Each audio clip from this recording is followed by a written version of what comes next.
Hi, I'm Yvonne Jones. Welcome to our C2C World TV show. I'm your host for tonight's featured event called God Stories. And you may recognize Joshua from our previous show, God's Original Order. We have him on again right now for our God Stories, Joshua Jones. And just a little to recap who Joshua is and a little bit about him. He is the founder of TUPOS, a movement built to help people who become the example in life, leadership, and purpose. Joshua also leads two movements. One is called goChrist, and the second one is called Men's Weekly, that entails powerful experiences centered on discipleship, truth, fellowship, and real transformation. And with that, we're going to continue on with the show. And Joshua, welcome back to the show. We're really excited to have you back for God Stories. Yeah. Um, Thank you. I was kind of led to believe by a little mouse over here that you would have some God stories that you would be able to share with us, and we're really excited to hear what you could share with us on God stories. So I'm going to let you take it away. Wow. Well, little mouse, the beautiful co-host here. Robin, Co-host Robin Eddleman, thank you.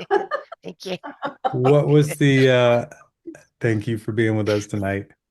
What was the top story that you heard that seemed the most dramatic? Because to me, sometimes I forget they may be more dramatic than Oh no, there's just so much. I just if you did just like I say yeah. when you speak and I'm just absorbing the knowledge, but I just think what I think you have do you have a verse prepared for us?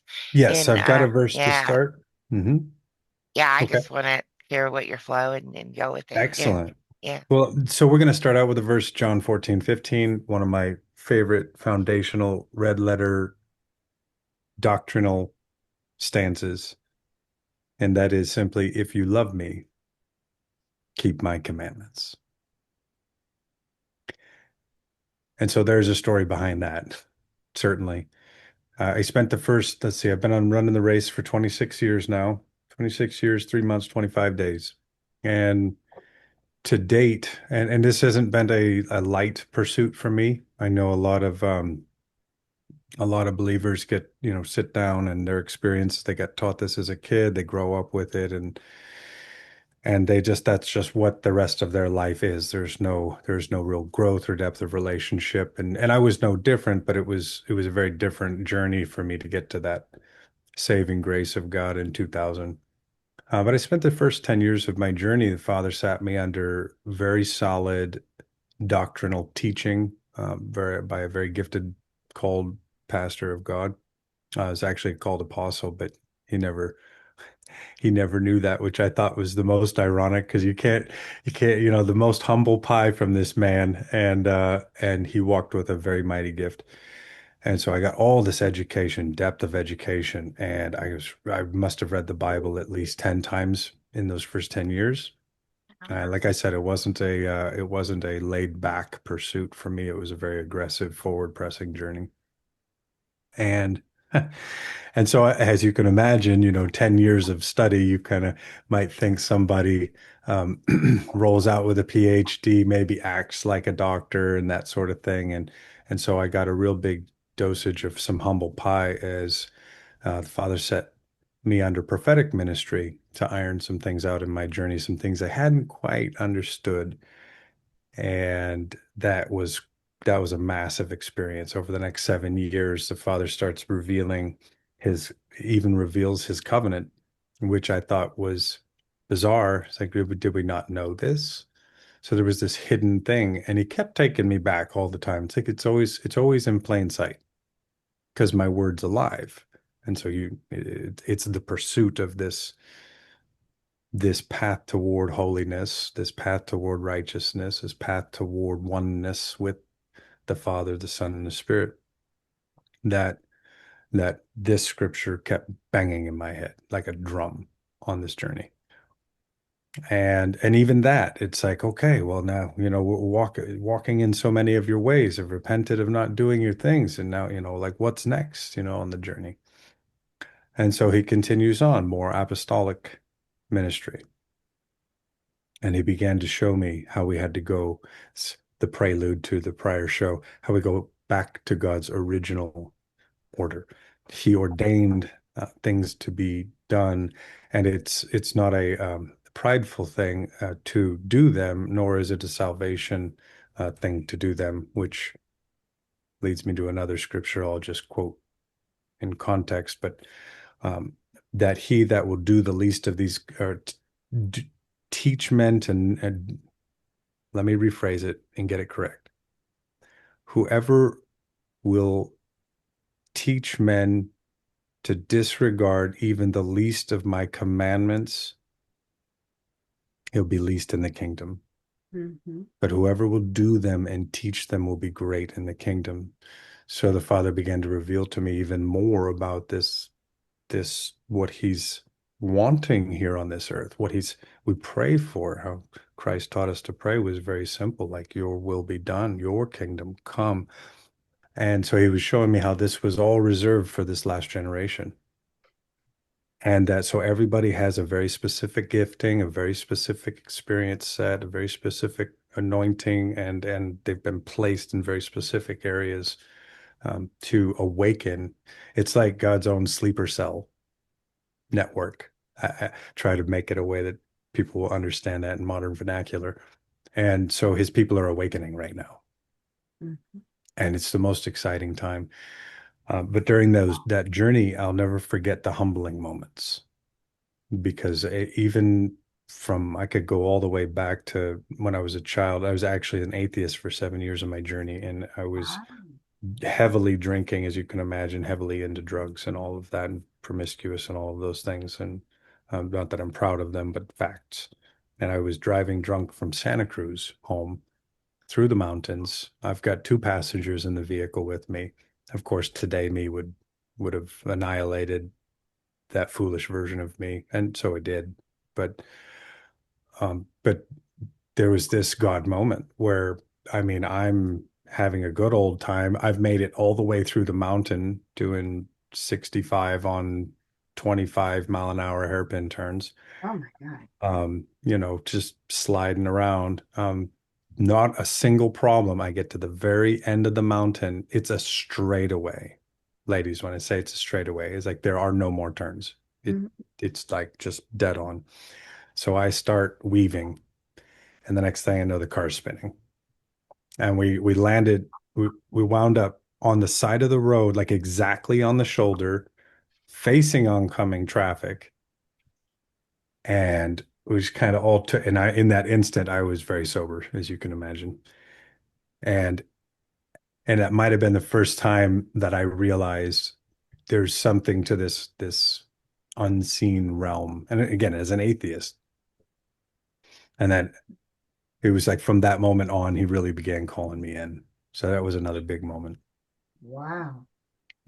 My birth of my daughter was a very big God moment too. There was, in Florida, we get a lot of hurricanes and stuff come through. It does a lot with barometric pressure, for those that are unaware, which can impact pregnant women. But beyond that, pregnant women, that's like, I have to say that, right? I digress. So this child was, we're tracking her, we're planning, we've got a doula, we're planning a natural birth, planning to, just receive this beautiful child. And then Hurricane Irma came through. Mm. Now, there had been several hurricanes before. Oh, remind me to tell you the story about when God raised a woman from the dead. But this hurricane, and we'd spoke to these hurricanes. Matthew went around. There was 3 or 4 of them that had just gone around, and they were on trajectory to hit us and nail us by every account, and they didn't. This one went around, but she was adjacent enough so we could feel it. Mm. And so my wife's water broke just Oh. a few days into that experience. And my daughter was 20, I think she was 22 weeks, Oh, wow. 20 or 22 weeks, Mm-hmm. 2 pounds. She wound up having an emergency cesarean. She would have suffocated and died in the womb. Oh my God. And so she came out, and it was what happened when she came out. So I wasn't allowed in because I was I was not a very nice individual back then, and they weren't they weren't allowing me into the operating room at that time, so it was extra spicy, let's say. And and in that moment, they rolled her out, and for some reason they stopped. They got out the door and they hit that hallway and they dead stopped. And I'm standing behind the other doors and I'm looking through the window, and this beautiful little child of God locks eyes with me. Can't I hold her in my hand? No bigger than my hand. And and in that moment, God flooded me. I mean, just with his grace. So this, all these visions, like I could see her where she lives today, being, being 8 years old and everything. Like that's what I saw.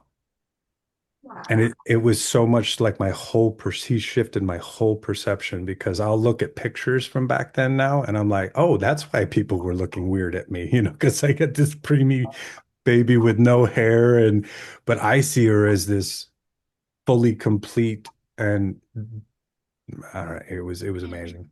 Wow. That's pretty Mhm. amazing. So it was like Mhm. being projected, seeing what was going to be. Yes, yeah, and I told my wife and that she'll be fine. Like that, there was no concern about the NICU. I think we had 40 days in NICU because they needed her to wait before Mhm. they can release Mhm. her. 45 days, something like that. And yeah, it was absolutely beautiful. And so I see her today and the fruit she produces today, and like those remind me of those feelings 8 years ago when she was born. Wow. Yeah, Wow. it's pretty cool. Wow. Did you want to share this other experience with the death one you Oh, were mentioning? Yeah. this one was wild. So when my wife and I married, she brought her son to the table, and since my first two were alienated from me for a decade, I put a lot of energy and love into this young man. And so he raised him from 12 to 18, and in about his 14th year, so he'd been with me a couple of years, we'd been walking in the things of the covenant and just feeling like me personally feeling like I had arrived. God had done some very amazing things in my journey up to that point. But he was working at a sub shop. Cool first job, 14, young. I'm like, yeah, getting it done, man. This kid's getting it done. So I decided I'm going to take him out to the range for a day. And just out of the blue comes up, hey, you want to go to the range? Yeah, cool. So we just get in the truck, run off to the range. And it's indoor range. We go shoot, we do our thing. We got a lot of rounds out and a lot of talking and stuff. And it's just naturally time to go home. So we naturally get in the truck and head home. Now, on the way home, I got this insatiable urge to ask him if he wanted to get something to eat. And I really felt for one of the subs at his shop. But I asked him, where you want to go? He's like, well, let's go to Famous Phil's, it's a sub shop he worked at. So we pull up there. And it's not just the owner, which was his boss, and her mother, but her daughter, grandmother, and brother were all there too. So this was basically a family affair inside the very tiny sub shop. And I guess if you are in a city and tiny sub shop, we're not talking about your spacious Mhm. subway, eat fresh, walk through area. We're talking about don't bring your wheelchair in here. Tiny. Uh-huh. But there was enough for a bar, and the woman, the grandmother was sitting at the bar, at the edge of the bar next to her son. And I walk in with my son, and we place our order, nothing out of the ordinary in that experience. In fact, we were all just really jubilated, and he had actually been witnessing the gospel to them at work, because he works there, and they were receiving things, and it was just a very cool thing. And I got prompted to look over at this woman, and she was like really well in her right mind. We were having conversation. She was completely there, all there. And in that instant, she checked out, eyes rolled back, her teeth came out. Everything was like, I'm gone, like that, just Wow. that fast. And so she started to collapse, and I grabbed her in my arms, obviously brought her down to the floor. And in that moment, it's like there was no anxiety. There was just this immediate urge, like, so I told my son, I said, you stand there and you just make sure nobody touches me. And I just got down on my face, prayed within, I don't know, something like 15 seconds or something.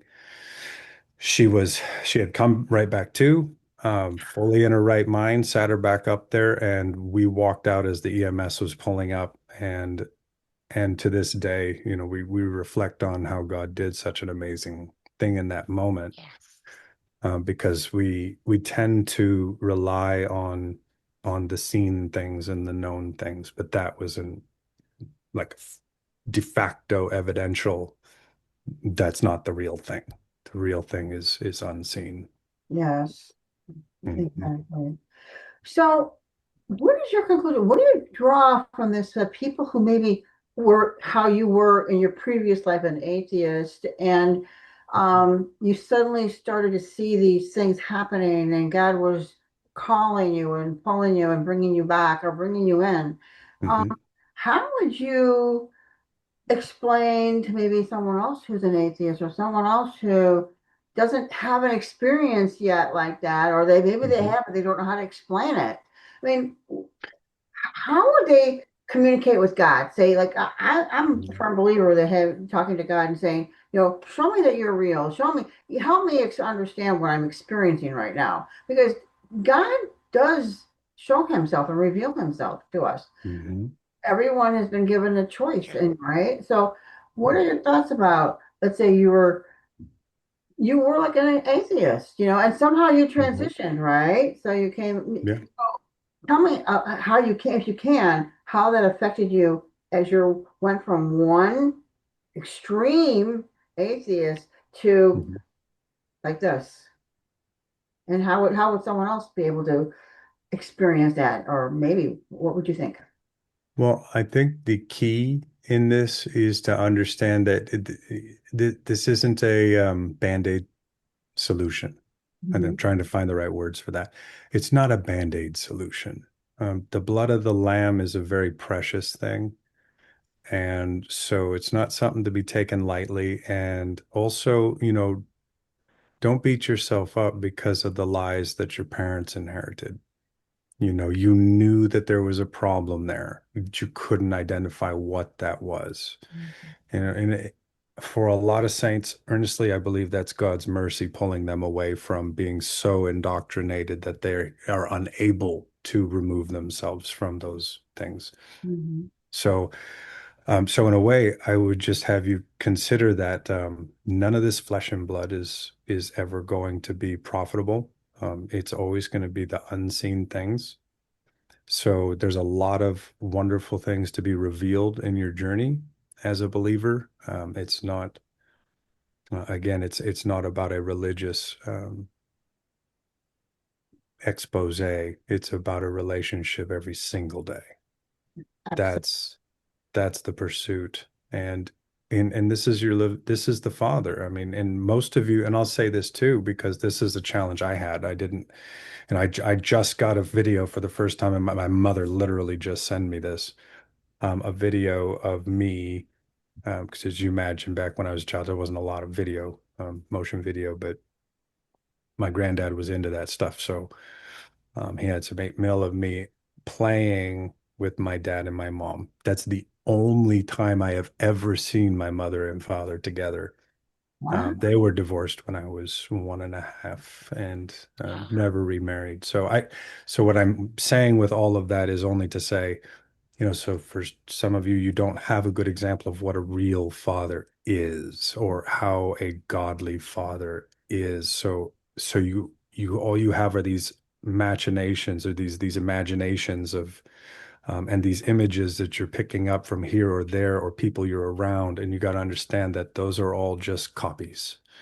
There's nothing like the true and living God. He's the father of all flesh, and he really does love you. He really does. He really did shed blood for you, and he's okay with you. He's okay with you falling forward on the journey. Like the price is already paid. Take a breath. pick a thing and fall forward every week. Just pick one thing. Don't make it a big deal. I appreciate that. I appreciate what you're saying there very much because we, you know, one of the things in my walk and that I've experienced is that God literally, because He designed us and created us, and He knew us in the womb, right, before before we were created. And I just noticed that the littlest things, and this is, I've given some testimonies about this already in some previous shows, but the littlest things that nobody else knows about, nobody, He can answer to those little direct things. Like one woman said she had a thing about the rose, and she didn't know why this person didn't say that it reminded her of a rose, as she reminded of a rose. And then she was in a service, and someone told her and said, "God told me to tell you that you are a rose." That kind of stuff. You know what I mean? Stuff that Mhm. nobody else knows about. God meets you right where you're at. He meets you where you're. He met you where you were at when you were an atheist. Mhm. And with me, I'm going to share one little God story. Okay, just one little one. It's a minuscule one, but it was like kind of an order where like it was something for me because I was going through being a single parent at the time. Didn't have a dime to my name. Couldn't take the kids even to at that time when you would go to a McDonald's. God forbid now, but back in the day, decades ago. Yeah, so there was I would drive back to work down Route 21 on Milwaukee. In Illinois, just so you know.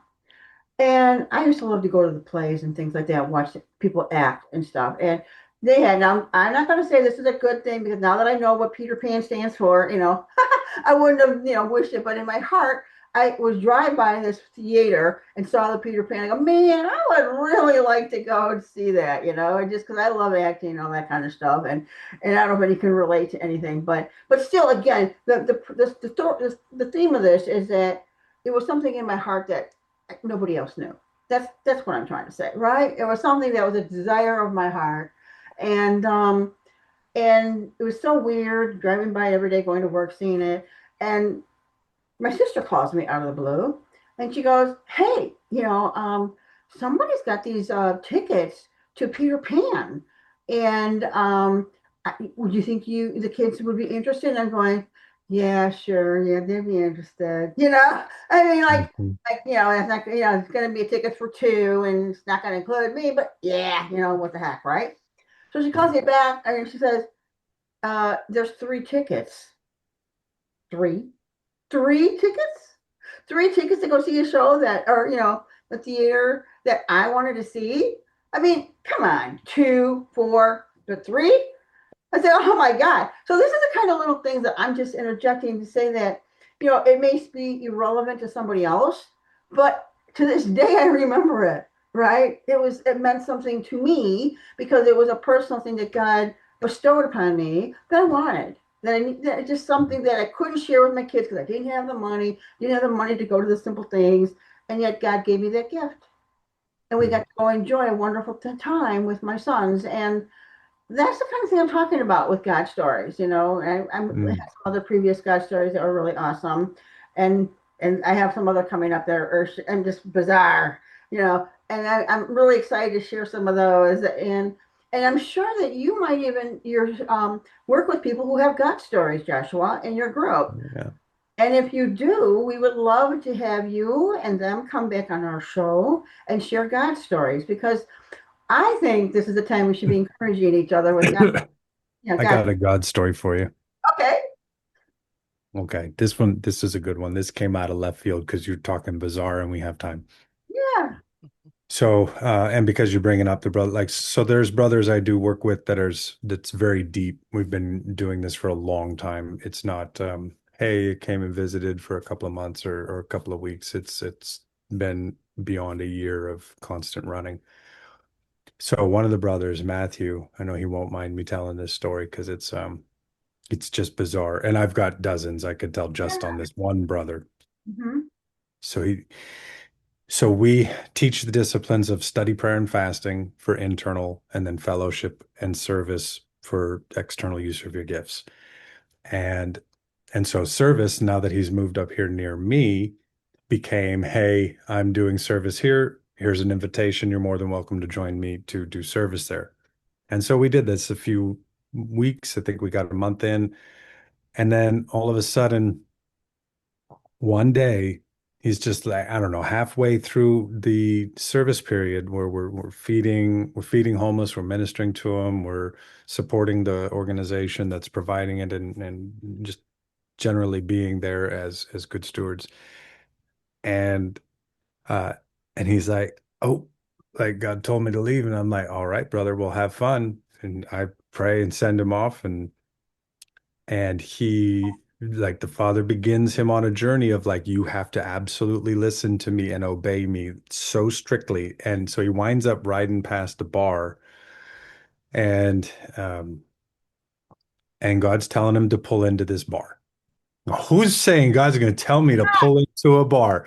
Now, Yeah. and he had been tempted, and he knew he had been tempted to pull into liquor stores on the way to service. Wow. So to come join me for service that night, and we talked about it, and so when he was called to leave, you know, it's like I knew he was going on a training mission, whatever that was. I don't know what it was, but that he was going to be gone for the night, and so he calls me up, or texts me and says, can you get me bail money?